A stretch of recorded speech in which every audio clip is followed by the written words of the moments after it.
Welcome to episode 12 of Locker Talk, the show, everything WWE, past, present, and future. I am your host, Koltyn, as always. By my side, my co-host, newly engaged Matt. Like I said, this is episode 12 of Locker Talk. I'm going to kick it over to Matt to discuss what we're going to be going over in this week's episode. Thank you, Koltyn. I am back from my long hiatus. As you can tell, there's no main event gear. I'm just Matt. If I sound a little weird, I'm a little sickly, so that's probably it. Tonight we're going to talk about some news topics, some things that are on the back of everyone's mind, WWE-wise, things that you wonder, like, why is that happening? We're going to tell you. Our professional opinion. It's probably wrong. Yeah, it definitely is. Not a whole lot going on in WWE right now. Apparently not a lot going on in our brains either. We didn't think of a good topic for this week, so like Matt said, we're just gonna run through some news. Short episode this week. So here we go. Starting off, news topic number 1. Everybody's favorite redheaded diva, Eva Marie, is apparently going to be getting a push sometime in the future. She's been training with the Brian Kendrick. So, Matt, apparently her in-ring skills are improving because there's no way they could be getting worse. So, what do you think about this? What are your thoughts?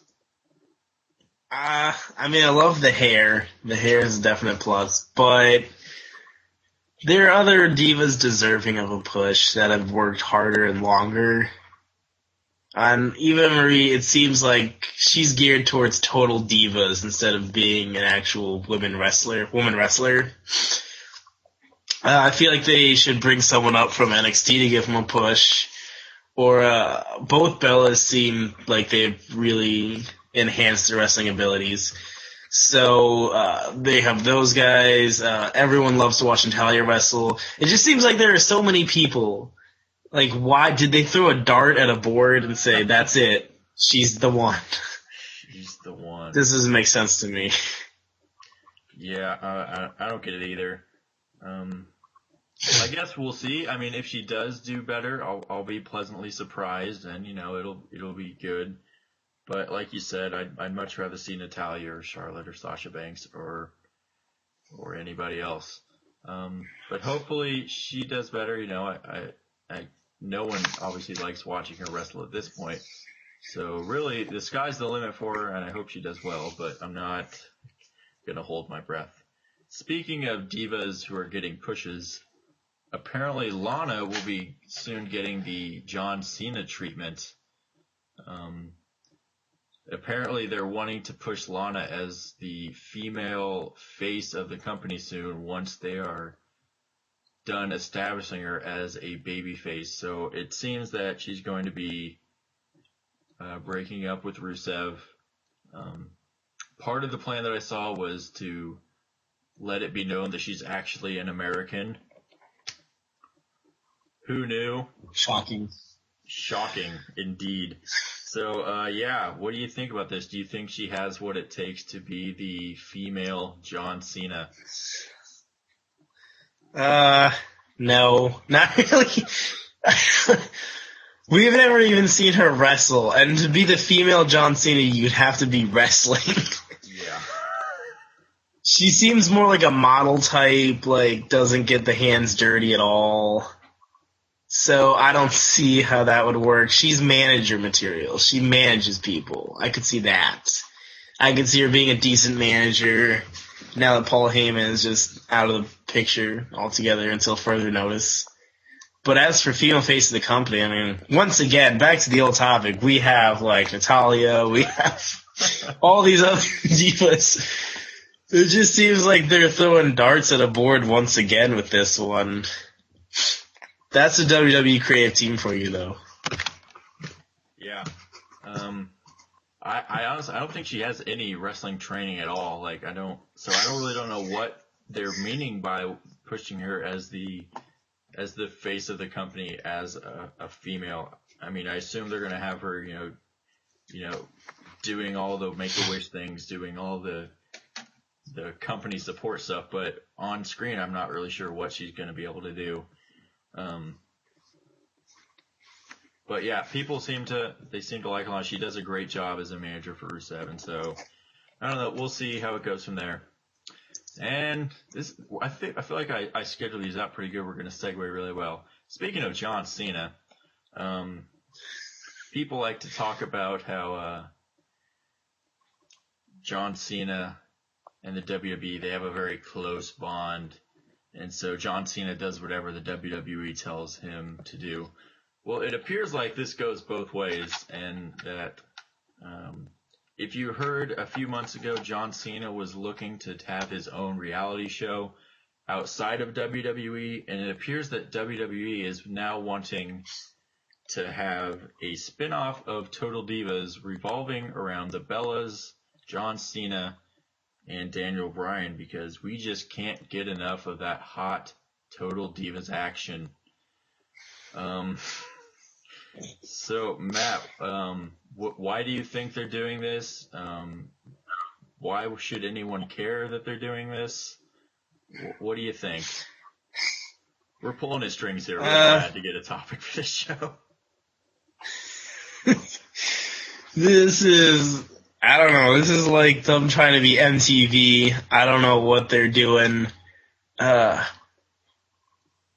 It seems like it'd be based more around the Bella twins than anything else, because they're throwing in Daniel Bryan, who's married to the other Bella. I mean, if you're just going to have John Cena and John Cena wants it, why not just him and his wife? You don't have to throw in the twin sister. So, I honestly don't know who would care about this in the WWE. I can personally say I've never watched an episode of Total Divas. I know one person who does watch it, and that's Farmer's brother. That's the only person I know who watches it, and I don't even know what goes on in there. So I don't know who would watch this. They're having a hard enough time to get people to subscribe to the network, and I'm sure that's where the TV show would be, is on the network. So, yeah, I mean, there could be better. They're wanting E to pick it up, but apparently the E network has no interest in this show whatsoever. Thank God. But yeah, apparently they're just trying to keep Cena happy because they don't want Cena to leave. And as we all know, Cena is God to these people. So we can't have that happening. But yeah, so if any of you do watch Total Divas out there, send us a tweet. What the hell is this show actually about? Is it just their everyday lives? Like, I don't know what this show is. So if you do watch, let us know. We probably won't respond because I don't think we really care that much about Divas. So, not really. Anywho, moving on. We have an update from the news studio, an update on the curb stomp situation. I know this is what we're all been talking about. First, it sounded like they remove the curb stomp from Seth Rollins' repertoire because of injury risks. Then we heard that there might be a to-do with the fact that the WWE has been sued currently for concussions, and they don't want that happening, the curb stomp happening while they're going through these lawsuits. But now it's come out that Vince McMahon just doesn't plain like the curb stomp. It said that is to be a really big factor in why Seth Rollins isn't using it anymore, is because Vince doesn't like it. I read that he didn't like how Lesnar just had to lay on the mat like an idiot, and I'm quoting, like an idiot, waiting for Rollins to hit the move. It seems that everybody else in the world likes the curb stomp except for Vince, so Matt, is that the reason that it's banned? Is it actually the concussion? Is it Vince McMahon? What do you think? It's got to be Vince McMahon on this one. He calls all the shots, even though you don't see him from day to day. I don't know why he doesn't like it. I think it's a BA move, especially for Rollins. It gives him like an intimidating factor. And plus, if you didn't have the curb stomp, you wouldn't have that amazing RKO that you did at WrestleMania. They shot him 20 feet in the air. So yeah, I don't know why Vince McMahon doesn't like it. I don't think it has anything to do so much with concussions. Because when you see Rollins do it, a lot of the time he blatantly just hits a shoulder and puts curb stomps a shoulder. Yeah. So it's basically Vince, I believe, on this one. And I don't think they could give him a finishing move that's better than the curb stomp for his build. Yeah, they definitely didn't do it with whatever that DDT falling on his stomach looking thing they have going now. But yeah, I agree. It seems that the truth has finally come out. The big bad Vince McMahon trying to make us unhappy. But yeah, it's whatever. It doesn't seem like we're going to get anything different because, like you said, Vince is the boss, and so whatever he says goes is what goes. So sadly, until he dies. Yeah, and then other people will screw it up. But so sadly, we will now say rest in peace to the curb stomp. We're glad we knew you. The next bit of news: the King of the Ring took place this week. Hopefully, you all watched it on the network. They had a great series of matches with these 8 guys. And so, what I first want to talk about was a hot subject. During the Neville-Luke Harper match on Raw, the commentators were discussing the match. For once, they were actually discussing what was going on. Shocking, I know. And they were talking about how Neville could potentially be the first high-flying King of the Ring. To which JBL said, Owen Hart was a high flyer, but not like this. And then Booker T, I'm sure not thinking at all about what he was saying, said, yeah, but he didn't defy gravity. And this has caused a crap ton of backlash from everyone, as you obviously know that Owen Hart unfortunately passed away in an accident. He fell from the ceiling at a pay-per-view many years ago. And so personally, I think people are overreacting to this. Obviously, Booker T didn't mean anything by it. He wasn't, trying to recall our memory to that situation. It's just one of those things that sounds worse than he meant it. Is that kind of the way you saw it, or did you think there was something more than that? I mean, you gotta take Booker T with a grain of salt. Like, it's Booker T. He just says things. First thing that comes to your mind, you say it. And so yeah, I don't think he meant like disrespect or anything like that. I think they were just talking about Owen Hart. Yeah. And there was no hidden meaning. Like it wasn't bad. It was just kind of like he was just talking about him. Yeah. Like you said, not realizing what he was saying. Yeah, it definitely did not come out the way I don't think he meant it or anything like that. So just an unfortunate situation, but it is what it is. We'll move on. As you know, the final was Neville against Bad News Barrett, an all-English final. Personally, I thought that I think we both picked these two in the finals, did we not? Yeah. Yeah, so I think we also both had Bad News Barrett, so we both got that right. Go us. Matt, why do you think Bad News Barrett was the pick to make for the King of the Ring? He just has the look, like the build. He comes out with that cape, so why not make it like a royal cape? Yeah, I don't know. He needed this, especially since he's been kind of like buried recently, losing the title, losing these matches, losing to Neville in Extreme Rules. So this kind of resurrects what was lost throughout the last couple months. Hopefully. I just hope because they did this in like 2 days that this reign isn't like, all right, you won, congratulations, now go back to just being Bad News Barrett. Like, I don't want a long reign like King Booker, but have some prestige to winning King of the Ring, I agree. But yeah, Neville was great to be put into the finals, but he wouldn't have made a good king. I agree. Yeah, I mentioned this on Twitter a few times. I think it's the fact that they're British is why I subliminally picked them for the finals. You know, I obviously think of British monarchs and whatnot. But yeah, like you said it perfectly. Bad News Barrett just has that look and that attitude to be a great king. And I hope they keep this going for a while. Our last King of the Ring, Sheamus, he just, if I remember right, he went on a pretty big losing streak after winning King of the Ring in 2010. And so I feel like Barrett has had a lot of bad luck in his career, getting injured, bad timing, facing John Cena, Daniel Bryan getting injured just recently. Has really led to a lot of bad luck and bad news career, which might be implicative of his name. But hopefully they run with this for a while. I think they could do a lot of fun, so that we both are really high on Bad News Barrett.